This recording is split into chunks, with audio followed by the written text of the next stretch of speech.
Good morning. I always say good morning. Hi everyone, how are you doing? Okay, that is good. Welcome back to my channel. It's been a while. It's been so long. It has not been that long. It's been a little bit of time and I want to get back into making videos.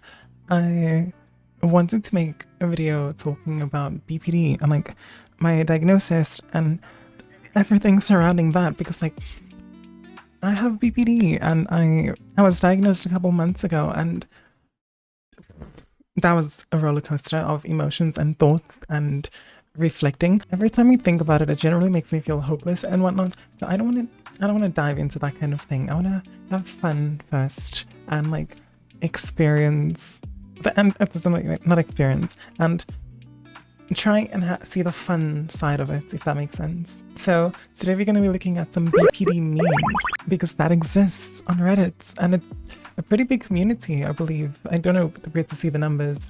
Oh, there, 107,000 members. That's insane. But yeah, ignore my appearance.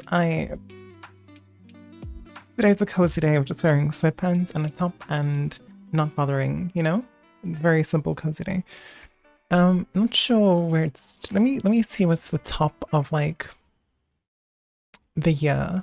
You know, I don't want to go all time as of yet. So let's just, there's trans people. Yeah, that's amazing. Let's just do the year, even though the year just started. But yeah, you know, 12 months. What is the most painful mental illness? Borderline personality disorder has been believed to be a disorder that produces the most intense emotional pain and distress in those who have this condition. Studies have shown that borderline patients experience chronic and significantly emotional suffering and mental agony. We did it, guys. We won. I did not know that. That is a very interesting fact. Okay, wait.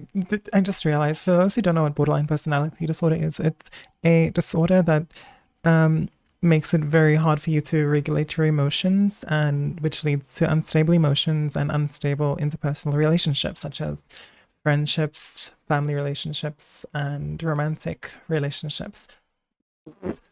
Very fun. Honestly, with the diagnosis, okay, I'll save it for another video. I'll save it for the next video. Okay, I will not try to not go on tangents, which apparently is a thing with BPD. Crazy. Classic BPD, quiet BPD. Yeah. Yes, very much so. I thankfully exhibit quiet BPD most of the time, but then there's like times where I can't be quiet anymore. And I just give into the impulsive nature of just needing to let it out. The demons need to escape. So that's what I do. It's so true though. Oh my gosh. Can I go home now? Borderline's in a psych ward after the suicidal episode that puts them in their ends 20 minutes later. Yes. So bizarre. Like, we all swing so drastically between emotions and mental states, and that's why I'm always tired. Like I will literally wake up feeling, okay, I don't wake up feeling great, but I will wake up, I'll do what I need to do. Then like after like 4 hours, 5 hours in the day, I'm already exhausted because my emotions just roller coastering. It's yes. I've had instances where I'm like the worst, then I'm feeling perfectly fine the next minute, like why am I even here? I was here for a reason though, but what was that reason? And then just like, you know what, let me just commit and just get the help I need. I hate it so much here. Sorry I became creepily obsessed with you after you gave me attention. I'm sorry, you're cute as heck and really cool, but I think you're just too much for me. Oh, that is, no, it's supposed to be funny. It's not supposed to be real. You'll be obsessed with me. That's hot. Shut. Just shut. People, when you show actual BPD symptoms and not just the TikTok romanticized, cutely obsessed with your partner symptoms. Yeah. It's not cute. Tangent. Somewhat tangent. Growing up, not growing up, like 6 years ago. Okay, growing up, I guess. I was always monitoring Trisha Paytas's behavior, not like watching her contents and stuff, but just like keeping in the know with what's she doing and watching her bounce between different groups and trying to fit in and whatnot. I realized very soon that she is very similar to me, or I'm very similar to her, however you want to word that dynamic. I'm very similar to her. And then like it scared me because like everyone hated Trisha Paytas online, like absolutely hated. And I realized if I say anything or express my self and like my thoughts and act on how I want to act, I'm going to be hated by people around me because everyone hates Trisha Paytas, and I feel like I am like Trisha Paytas is me unfiltered, not pretending to be what society wants me to be or this like architecture I need to fit into. So I was like horrified of who to be, how to be, you know? Then I realized like, oh, she doesn't know who this was like in 2019. She doesn't know who she is. Like when she was like, oh, I'm a trans man. She didn't know who she wants to be and like who she is. And it made me realize like she is trying to fill something inside her. And like BPD has this like this emptiness as well as a unstable self-image or non-consistent self-image. I forgot how to word it, but your self-image is always like fluctuating. It's never consistent. And I didn't know that at the time. So for me, it was just like, oh, this person, they empty. They are trying to find who they are and a community to belong to feel whole, to feel complete. And most of the internet didn't see that and it was like scary. So I always like related to her. And not too long ago, I was on stream. I did a BPD stream and I was curious. It just pops in my mind like Trisha Paytas was always similar to me and I was always similar to her, whichever way again. And I needed to know if she actually did have borderline personality disorder. So I went to her channel and she does. BPD 9 to 5 job? No, thank you. Adult work, yes. I, not gonna lie, yes. Now that I think about it, yes, yes. Not, no, wait, let me just clarify. The temptation, the thoughts, it's like, it's just easier because like, I can just be there, make the money, move on. And also because of various other aspects of like the emptiness and needing to fill the void. Emotional regulation, you don't need to worry about with the 9 to 5, you're going to be stressing, your emotion regulation is just going to be, it's chaotic and it's very difficult to be consistent when it comes to work and everything in your life with BPD. So this is just, it's just easier. Not that I have experience or no, it just seems easier, okay? Real. Please, just a crumb of representation. People with BPD, TV producers, you can have the one alien, and the horse. Wait, does Bojack have BPD?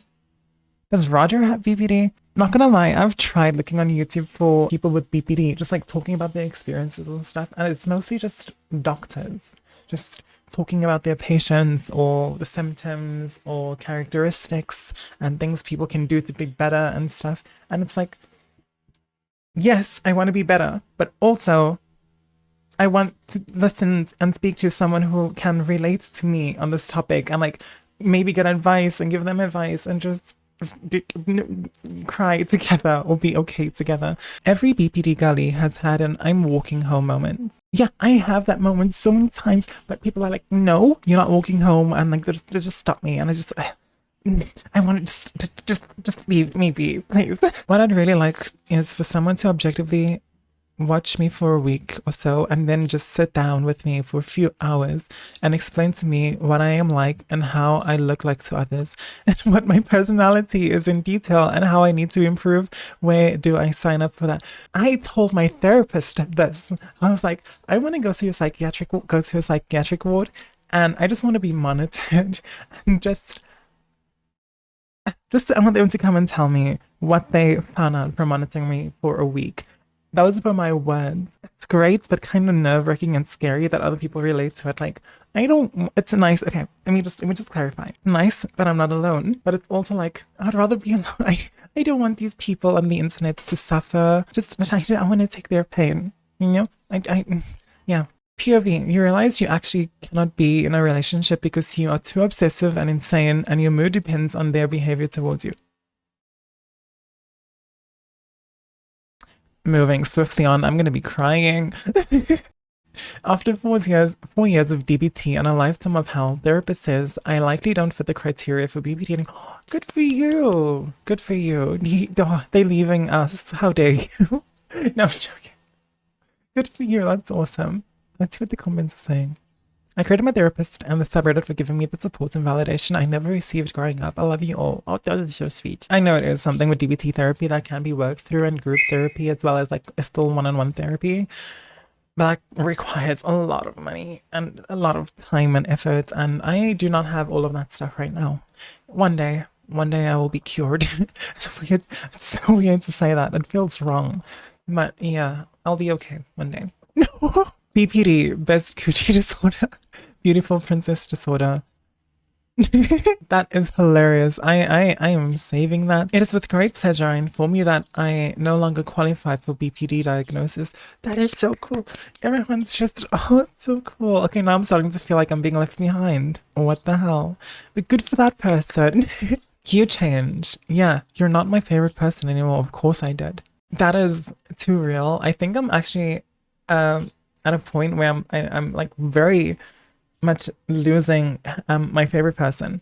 Not in the sense of like, well, I lost them, but in the sense of like, they are no longer becoming, they are slowly becoming not my favorite person. English is very hard, or I'm just very stupid, or it's just both. Probably both. Not gonna lie, it's a bit liberating, but it's also like scary because like now I'm not sure if I was into that person because they were my favorite.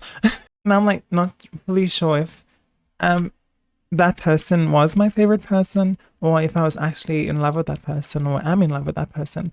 I'm kind of just like letting it ride out and see if once they are subsequently absolutely no longer my favorite person, do I still have the thoughts and feelings that we associate with love towards this person?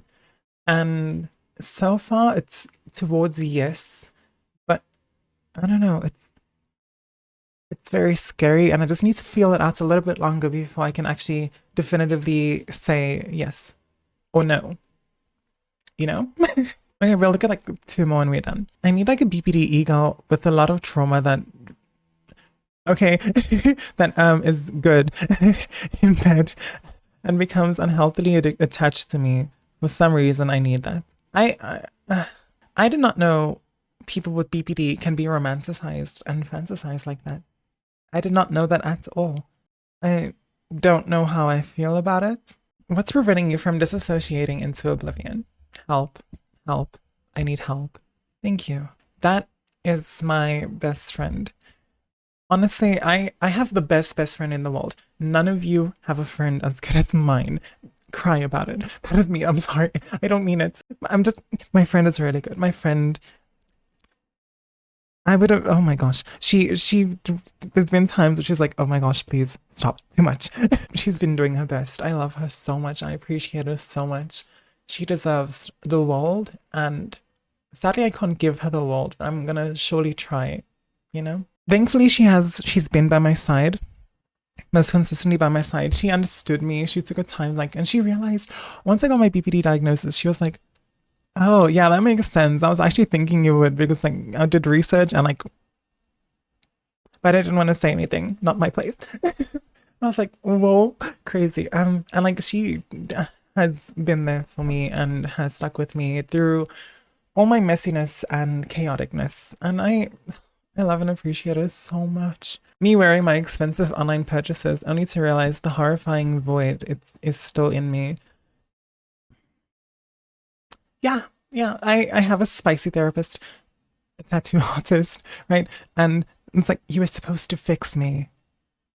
Why is the void still there? Explain. Self-harm trigger warning, suicide trigger warning. But yeah, we are being real here, okay? You should be able to kill yourself for attention and then come back to life 3 days later like Jesus. We will be real and honest here, okay? That is very true. We've thought this. I've thought this.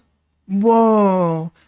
I remember thinking this in like 2015 through 2017. It's like, I should do this. I should do this. I should do this. And then like, but I don't want to do this. I want to like, and then like be able to be a ghost or whatever and just like watch and then just like come back and be like, oh, okay, so you care. Oh, it's very unhealthy. It's very unhealthy. It's very unhealthy. Did it hurt when you had to fade your voice out in the middle of telling a story to a group of people because you realized nobody was listening to you? Yeah, yeah, yeah, yeah, yeah. I realized I had to be like a very eccentric clown to get people's attention. Or I just be quiet. Because like if I just want to have a regular conversation and talk to someone, it doesn't happen. So I have to be very out there to keep their attention on me. Just not like to be the focus of the attention, just so I can like share what I want to share and then we move on, you know? In the scene from Greta Gerwig's Barbie, Helen narrates, Barbie has a great day every day. Ken only has a great day if Barbie looks at him. Ken is BPD King confirmed. Oh, oh. I'm thinking of rewatching the Barbie movie. Maybe there's more underlying BPD elements that I just never really acknowledged or noticed. Because I think I only got my diagnosis after watching the movie. So, oh, yeah, this is a lot, but stick with me. I have trouble telling apart big and small fights. Why is that? I do. I don't know what the normal amounts of pain should be. I don't. Every argument, big or small, hurts so much. It does. And I think if it hurts this much, how could it have been about something small? Listen, lady, it's not one or the other. Your pain and your conflicts are parallel, not overlapping. You can't ignore or just place blame on one. Who made you think every fight is the end? I don't want to talk about it. Okay. That hits me somewhere deep. That hits me somewhere deep. And I don't know where it is hitting me, but it hits me somewhere deep. Appreciate my boobs. Boobs are butts. Actually, I prefer personality. This is actually incredibly ableist. Some of us have personality disorders. You need to learn to appreciate. That is hilarious. That is hilarious. I love this so much. You are becoming my best friend. I am gonna share you everywhere. I'm just like you. You're just like me. I don't know what mirroring is. Masking is primarily a coping mechanism, whereas mirroring is like having a Swiss Army knife in your social toolkit. It's not just about blending in, it's also about learning, adapting, and thriving. I did not know that. That is very interesting. That explains a lot, honestly, with my behavior and whatnot. Obviously, long time, but most at the forefront of my mind. It's most like recently with the last few months of my life and the people I've been meeting. It explains a lot, especially when it's like I'm constantly losing my sense of identity and stuff. It explains so much. My shoulders are looking so broad. I hate it. Dysphoria. Okay, I can't look at myself anymore. That was the last meme. Thank you very much for watching. Do you have BPD? Do you know someone with BPD? How do you cope?